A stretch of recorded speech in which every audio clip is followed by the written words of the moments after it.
ಸ್ನೇಹಿತರೆ ನಮಸ್ಕಾರ. SR ಬಾಯ್ ಮತ್ತೊಂದು ವಿಡಿಯೋಗೆ ಸ್ವಾಗತ ಸುಸ್ವಾಗತ ಅಂತ ಹೇಳ್ತಾ ಸ್ನೇಹಿತರೆ ಇವತ್ತಿನ ವಿಡಿಯೋದಲ್ಲಿ ಬಸ್ ಪಾಸ್ ಕರೆಕ್ಷನ್ ಬಗ್ಗೆ ಮಾಹಿತಿನ ಕೊಡ್ತೀನಿ. ಅಂದ್ರೆ ಬಸ್ ಪಾಸ್ ಯಾರಂದ್ರೆ ಸ್ಟೂಡೆಂಟ್ ಬಸ್ ಪಾಸ್ ಕರೆಕ್ಷನ್ ಯಾವ ರೀತಿ ಮಾಡ್ಬೇಕಂತ ಈ ಒಂದು ವಿಡಿಯೋದಲ್ಲಿ ತಿಳಿಸ್ಕೊಡ್ತೀನಿ.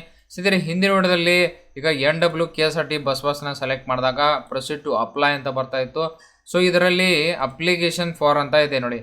So loss of bus pass ಆಗಿರ್ಬೋದು, ಇನ್ಸ್ಟಿಟ್ಯೂಷನ್ ಚೇಂಜ್ ಆಗಿರ್ಬೋದು, ಅಡ್ರೆಸ್ ಚೇಂಜ್ ಆಗಿರ್ಬೋದು, ಡ್ಯಾಮೇಜ್ ಕಾರ್ಡ್ ಆಗಿರ್ಬೋದು, ಅಥವಾ application rejected by student for correction ಅಂತ ಇದೆ. ಈ ರಿಜೆಕ್ಟೆಡ್ ಯಾರು ಮಾಡ್ತಾರೆ ಅಂದರೆ ನಿಮ್ಮ ಬಸ್ ಪಾಸ್ ಕೌಂಟರಲ್ಲಿ ಏನಾದರೂ ಅಪ್ರೂವಲ್ ಆಗಿ K1 ಸೆಂಟರ್ಗೆ ಹೋಗಿದ್ದರೆ ಸೊ ಅಲ್ಲಿ ರಿಜೆಕ್ಟ್ ಮಾಡಿದಾಗ ಸೊ ವಯಾ ರೂಟ್ ಆಗಿರ್ಬೋದು, ಇನ್ಸ್ಟಿಟ್ಯೂಷನ್ ರಿಜೆಕ್ಟ್ ಆಗಿರ್ಬೋದು, ಇನ್ನಿತರ ಏನಾದರೂ ರಿಜೆಕ್ಷನ್ ಮಾಡಿದ್ರೆ so application rejection by student for correction ಅಂತ ಇರುತ್ತೆ. ನಂತರ ಕಾಸ್ಟ್ ಕ್ಯಾಟಗರಿ ಕರೆಕ್ಷನ್ ಅಂತ ಇದೆ. ಸೊ ಇದೆಲ್ಲದರ ಬಗ್ಗೆ ಮಾಹಿತಿ ಹಿಂದಿನ ವಿಡಿಯೋದಲ್ಲಿ ತಿಳಿಸ್ಕೊಡ್ತೀನಿ. ಇವತ್ತಿನ ವಿಡಿಯೋದಲ್ಲಿ ಸೊ K1 ಸಾಫ್ಟ್ವೇರಲ್ಲಿ ಏನಾದರೂ ಚೇಂಜಸ್ ಅಪ್ರೂವ್ ಆದ ನಂತರ ಪ್ರಿಂಟಿಂಗ್ಗೆ ನಿಮ್ಮ ಸೆಂಟರ್ಗೆ ಬಂದಾಗ ಸೊ ಅಲ್ಲಿ ರಿಜೆಕ್ಟ್ ಮಾಡಿರ್ತಾರಲ್ಲ ಯಾವುದು ಅಂದರೆ ಸೊ ಏನೇ ಒಂದು ಆಗಿರ್ಬೋದು, ಸೊ ಡ್ರಾಪಿಂಗ್ ಪಾಯಿಂಟ್ ಆಗಿರ್ಬೋದು, ವಯಾ ರೂಟ್ ಆಗಿರ್ಬೋದು, ಇನ್ನಿತರ ಏನಾದರೂ ಸಮಸ್ಯೆ ಬಂದಿದೆ ಸೊ ನೀವು ಕೂಡ ರಿಜೆಕ್ಟ್ ಮಾಡ್ಬೋದು. ರಿಜೆಕ್ಟ್ ಮಾಡಿದ ನಂತರ application rejected by the student for correction ಅಂತ ಇರುತ್ತೆ.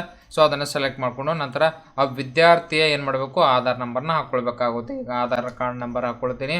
ಓಕೆ, ಇಲ್ಲಿ ಆಧಾರ್ ಕಾರ್ಡ್ ನಂಬರ್ ಹಾಕಿದ ನಂತರ ಗೆಟ್ ಡೀಟೇಲ್ಸ್ ಬರುತ್ತೆ. ಸೊ ಗೆಟ್ ಡೀಟೇಲ್ಸ್ ಕನ್ಸೆಂಟ್ ಬರುತ್ತೆ. ಅಗ್ರಿ ಅಂತ ಕೊಡಿ. ಅಗ್ರಿ ಅಂತ ಕೊಟ್ಟ ನಂತರ ಮತ್ತೆ ಗೆಟ್ ಡೀಟೇಲ್ಸ್ ಮೇಲೆ ಕ್ಲಿಕ್ ಮಾಡಿದಾಗ ಆ ವಿದ್ಯಾರ್ಥಿಯ ಮಾಹಿತಿಯಲ್ಲಿ ಬರುತ್ತೆ. ಸೊ ಆ ವಿದ್ಯಾರ್ಥಿಯ ಮಾಹಿತಿ ಬಂದಾಗ ಕನ್ಫರ್ಮ್ ಮಾಡ್ಕೊಳ್ಳಿ ಅದೇ ವಿದ್ಯಾರ್ಥಿಯ ಡೀಟೇಲ್ಸ್ ಬಂದಿದೆಯಾ ಅಥವಾ ಇಲ್ಲ ಅಂತ. ಓಕೆ ಸ್ನೇಹಿತರೆ ನೋಡ್ಬೋದು, ಇಲ್ಲಿ ಟ್ರಾವೆಲ್ ರೂಟ್ ಡೀಟೇಲ್ಸ್ ಅಂತ ಬರುತ್ತೆ. ಇಲ್ಲಿ ಫ್ರಾಮ್ ರೂಟ್ ಯಾವುದೇ ರೀತಿಯಲ್ಲಿ ಚೇಂಜಸ್ ಆಗ್ತಾ ಇಲ್ಲ ನೋಡಿ. ಇಲ್ಲಿ ಕ್ಲಿಕ್ ಮಾಡಿದ್ರು ಕೂಡ ಚೇಂಜಸ್ ಆಗ್ತಾ ಇಲ್ಲ. ಸೊ ಇಲ್ಲಿ ನಂತರ ವಯಾ ರೂಟ್ ಕೂಡ ಚೇಂಜಸ್ ಆಗ್ತಾ ಇಲ್ಲ. ಏನಕ್ಕಾಗಿ ಅಂದರೆ ಇವೆರಡೂ ಕೂಡ ನಾನು ರಿಜೆಕ್ಟ್ ಮಾಡಿಲ್ಲ. ಏನು ಮಾಡಿದ್ದೀನಿ ಅಂದರೆ ಟೂ ರೂಟ್ ಅಂತ ಬರುತ್ತೆ, ಅಂದರೆ ಡ್ರಾಪಿಂಗ್ ಪಾಯಿಂಟ್ನ ಮಾತ್ರ ನಾನು ರಿಜೆಕ್ಟ್ ಮಾಡಿದ್ದೀನಿ. ಸೊ ಇಲ್ಲಿ ಜಸ್ಟ್ ಕ್ಲಿಕ್ ಮಾಡಿಕೊಂಡು ಇದನ್ನು ಎಡಿಟ್ ಮಾಡ್ಕೊಳ್ಳಿ ನೋಡಿ, ಹೋಯ್ತಲ್ಲ. ಓಕೆ, ಸೊ ಇಲ್ಲಿ ವಯಾ ರೂಟ್ ಏನಿದೆ ಸೊ ಅದು ಚೇಂಜ್ ಆಗಲ್ಲ. ಏನಕ್ಕಾಗಿ ಒಂದು ನಾವು ರಿಜೆಕ್ಟ್ ಕೊಡ್ಬೋದು, ಮೂರು ಎಟ್ ಎ ಟೈಮಲ್ಲಿ ಕೊಡೋಕ್ಕೆ ಬರಲ್ಲ.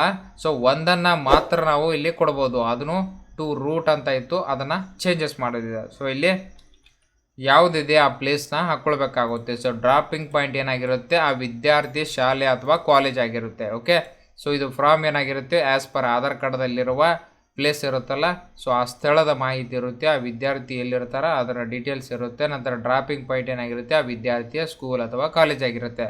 ಸೊ ಇಲ್ಲಿ ಚೇಂಜಸ್ ಮಾಡಿದ್ದೀನಿ.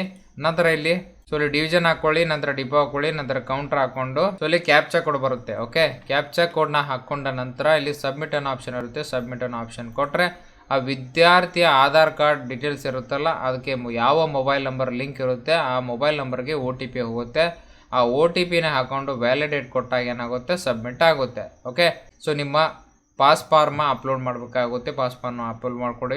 ಸಬ್ಮಿಟ್ ಅಂತ ಕೊಟ್ಟಾಗ ಏನಾಗುತ್ತೆ ಅಪ್ಲಿಕೇಶನ್ ಸಕ್ಸಸ್ಫುಲ್ ಆಗಿ ಸಬ್ಮಿಟ್ ಆಗುತ್ತೆ ಅಂತ ಹೇಳ್ಬೋದು. ಸ್ನೇಹಿತರೆ ಬಂದಿರುವಂಥ OTPನ ಹಾಕೊಂಡ ನಂತರ ವ್ಯಾಲಿಡೇಟ್ ಮೇಲೆ ಕ್ಲಿಕ್ ಮಾಡಬೇಕಾಗುತ್ತೆ. ಆಧಾರ್ ವೆರಿಫೈಡ್ ಅಂತ ಬರುತ್ತೆ, ಓಕೆ ಅಂತ ಕೊಡಿ. ಸೊ ನೀವು ಕೊಟ್ಟಿರುವಂಥ ಮಾಹಿತಿ ಎಲ್ಲವೂ ಕೂಡ ಕರೆಕ್ಟ್ ಆಗಿದ್ರೆ ನೋಡ್ಕೊಳ್ಳಿ. ಇಲ್ಲಿ ಸೊ ಡ್ರಾಪಿಂಗ್ ಪಾಯಿಂಟ್ ಏನಾಗಿದೆ ಚೇಂಜಸ್ ಆಗಿದೆ ಅಂತ ಹೇಳ್ಬೋದು. ನಂತರ ಡಿವಿಷನ್ ಆಗಿರ್ಬೋದು, ನಿಮ್ಮ ಡಿಪೋ ಆಗಿರ್ಬೋದು, ನಂತರ ಕೌಂಟರ್ ನೇಮ್ನ ಚೆಕ್ ಮಾಡಿಕೊಂಡು ಅಟ್ಯಾಚ್ ಅನ್ನೆಕ್ಸರಿ ಮೇಲೆ ಸೊ ಇಲ್ಲಿ ಪಾಸ್ ಫಾರ್ಮ್ನ ನೀವು ಅಪ್ಲೋಡ್ ಮಾಡಬೇಕಾಗುತ್ತೆ.